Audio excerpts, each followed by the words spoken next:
16 sports Emmys, 7-time Edward R. Murray, who didn't he go to Washington State? Or was that Keith Jackson? I lose track of all those journalists. No, that is correct. Edward R. Murrow and Keith Jackson also. Yeah, so you got it right on both right there. Yeah. Nelly. I don't have to. Yeah, whoa, Nelly. So you have been spending time last couple of weeks with the Eagles. And what we know a lot about Kansas City. We know Andy Reid in Philly and Andy Reid in Kansas City, and we've gotten to know through endorsements and games Mahomes. We don't know a lot about Nick Sirianni. I know his opening presser was brutal, and I bailed on him. I was like, done, can't coach. All right, next. He's proved me wrong. Give me a little bit of the journey. Where is this? He's got a chip.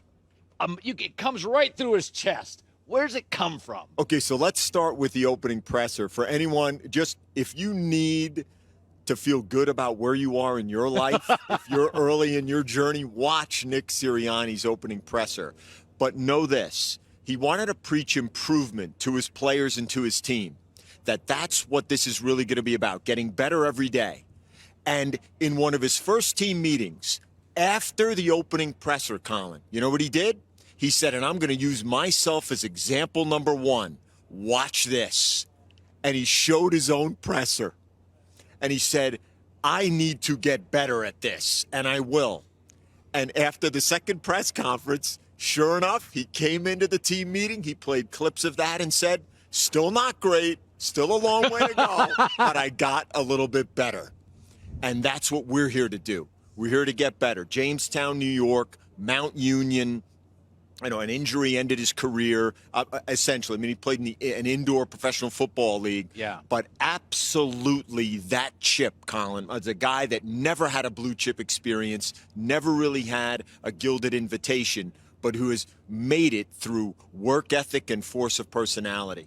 You have an interesting connection to Jalen Hurts. Yeah. Who initially I viewed him as somebody where I liked the intangibles. I don't know about the tangibles, arm size, but I love the character, the decency, the humility. He was on with Bradshaw when he got to the Super Bowl, and there was this moment with Terry, and he was so good. There was a question asked about him. Immediately moved it to his team, and I thought, that's good parenting, that's self-awareness. The intangibles matter a lot. It unravels a lot of kids. But you were around him, if I recall, during his toughest times. I was. I was assigned to Alabama, Colin, during any number of games where they reached the title through the semi and then the national championship, including 26-2 as a starter and getting supplanted by Tua at halftime against Georgia. The famous 2nd and 26 when Tua throws the touchdown that beats Georgia in overtime. My assignment, go out, interview Saban, right? Then interview Jalen Hurts, who's been benched for the second half of that game, and interview him live. They've just won the national championship. He's 20 years old. If you go back and you look at that clip, and you want to see the seeds of a leader, look at how he handled that moment live when it just happens. Was thrilled that he was a national champion, said, I knew Tua was going to succeed. Yeah. He's built different. He's built this way. Nothing about him sulked. Nothing about him looked inward. Everything was about the collective success of what the Tide had achieved at 20 years old. We forget he's 24, by the way. It's feels crazy. Like he's been around for 10 years. It's crazy. And that's the maturity. He feels much older than he is. Brandon Graham, of the many Eagles you've talked to, they have so much depth of talent. And for a great team, they've got underdog stories, which is important. We just saw an NBA star-studded team, Kyrie and Simmons and KD. There were no underdog stories. Philadelphia's in a rare position. They're great, and everybody's doubted them. A lot of those stories. It's very powerful.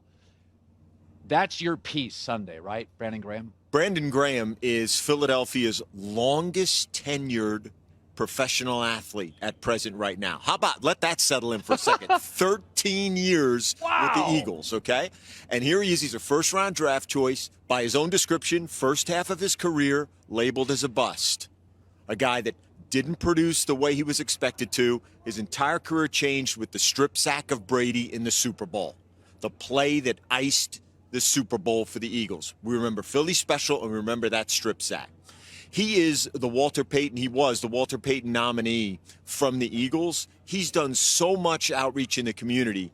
Our story is about one particular act of kindness. A family, diehard Eagles fans, they have a son who has Down syndrome, who was born with half a heart, not supposed to reach his first birthday, Joe Idle. At 37, heart giving out, liver giving out, needed to get stronger to qualify for a potential transplant. Somebody reaches out to Graham. He sends Joe Idle a motivational video. Let's go. You like us? You think I work hard? You think we work hard? You need to work hard. If you don't, you're not going to qualify. You're not going to have a chance for this transplant. He does qualify. He gets the transplant, 7 months in intensive care, a brutal rehab. Graham comes back again, another motivational message. He comes back again, another motivational message to help Joe through this journey. Won't tell you how the story ends, but they finally meet at training camp, and Joe Idle says to him, Brandon, we're going to go to the Super Bowl together. You'll see how the piece ends. Can't wait. Goosebumps as you describe it. Hassan Reddick. Yeah. Another underdog story, Colin. Wow. He had a game. We do something occasionally before Super Bowls or big games. We list the top 10 players, and I had him out of it. And McIntyre. Your hierarchy there. For and McIntyre's like, I think you should have him in the game. He's just so give me his story. So game wrecker, obviously. We saw what he did on the 6 snap with Purdy. Here's a guy, first person in the history of his family to go to college, grows up in Camden, directly across the river from Philly. A very, very tough place to grow up in New Jersey, toughest town in Jersey.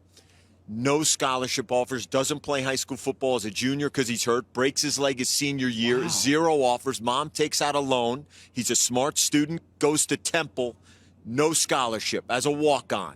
By his second season, gets a scholarship, plays at the Link in college, blows up because he gets an invite to the Senior Bowl, dominates blue-chip SEC guys at the Senior Bowl. I love that. Shoots up all kinds of draft charts, right? First-round draft pick, doesn't really fit in necessarily with the team that drafts him in Houston. Goes 1-year deal to Carolina, begins to pop. Roseman sees him, 3-year deal, come back home. What's he done since coming back to play for the team he's cheered for in Philadelphia, across the river in Camden? He had 30 people at that game from his family, 28 of whom live in Camden, watching him get through, blow that game up when he sacked Purdy. You know, there's a great story. There's a great message in that. In that, you and I have talked about this privately before, is fit matters a lot. Like you and I both, you know, we talk to young journalists, and it's like, we're in a weird profession, and sports is like this too. Failure really becomes an ally. It creates a jet fuel, and you become more strategic, and you understand how rare the opportunities are. And I've always thought the most amazing statistic about the National Football League, half the players are undrafted. You bring this up all the time, it's and remarkable. I love this. When you and Matt go through, look at the great quarterbacks. Did they come from the blue chip programs? Rarely do they. And again, you could go through, look at Jason Kelce, right? A guy that, again, nobody necessarily really wanted. He goes to Cincinnati. He's an offensive player in high school. He's invited to walk on by D'Antonio. They leave. Kelly comes in. Brian Kelly says, I see you as an offensive lineman. Kelce says, I've never played that. I'll do it if you put me on scholarship. They do. He becomes obviously an all-time great at this point in his career as an offensive lineman, the absolute heart and soul of that team. And if you've never watched it, his talk after they won the Super Bowl, immediately after, about the power of persistence and how it is the number one quality above all in leading to success in life. Persistence and how much it matters. There's a presidential quote from Coolidge that he memorized. His grandfather made him memorize it as a kid, and he recited it after the Super Bowl. The power of that quality. There's such great stories. It's such a privilege to be able to be around the players and the coaches and be inspired by them and tell those stories. Yeah, I joked with Kirk Herbstreit. We both friend of ours, yeah. And I got a good laugh at him years ago, and I said, granite countertops and crown molding ruin our kids. There's something about the easier the life coming up, then you have to sort of find motivating aspects. But Mahomes, losing record in college. Yep. Jalen Hurts, benched at Alabama. That is not an infrequent narrative. And I also think part of the power of this narrative of this Super Bowl, right, is two black quarterbacks for the first time playing against each other. And I think the portrait of excellence that we see in that position from each of them. And I also think the tribute to the families that raised these two young men. Unbelievable. When you look at Jalen's father, first of all, when you look at Jalen's coaches, wow. You have his dad, who's an amazing person, then Saban, then Lincoln Riley. That's pretty remarkable. And when you look at Mahomes, the professional athlete dad, different sport, I get it, the humility that I think has been instilled in him. Let's take a second and appreciate not just the incredible transcendent talent, but the quality of person at the presidential position on display in this game. Yeah, it's so well put. It's, we were talking about the Brooklyn Nets situation, and there's a reason they tabbed Chuck Daly to coach the Dream Team and Greg Popovich and Krzyzewski to the Olympic teams. The more talent you have, the stronger coach you need. And with quarterbacks, I often find the greater character they bring to the table, Mahomes and Jalen Hurts, the easier they are to coach. It's not a talent thing. Even football practice is hard. And so when you get these kids who are the face of the franchise and they have such deep embedded character, they are so willing to be coached. And what it does is it sends such a message. Patrick Mahomes' first contract, big contract, sent such a message to the organization. Guys, I'm about winning. It's very, again, $450 million's a nice bag. But it's that little thing, Tim Duncan, Brady. Guys, I just want you to know, winning is my thing. And it makes everybody subtly, it's a nuance. We talk about it in the media for one day. It lasts for years. And this is something I think you bring up, and I appreciate when you do. You bring this up often about Brady's ability, to play the long game mentally, to take less money. I realize the situation allowed him to do that, but to benefit the rest of the team. And I do think that when you look at the quality of character of so many of the great quarterbacks throughout the league's history, you do see it's not an accident. It's not. It's not. Here's just one thing that we'll share during the Super Bowl telecast.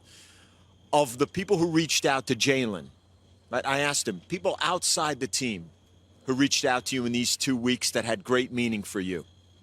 First name he mentioned, Peyton Manning. He said, sent me such a long message about lessons and how to treat these 2 weeks and how to approach this game so that you might have a greater chance at success. That's from their connection at the Manning Academy, the Manning Passing Academy. Yeah. Like, does Peyton Manning have to do that? Right. No, it's not an accident. The character shows.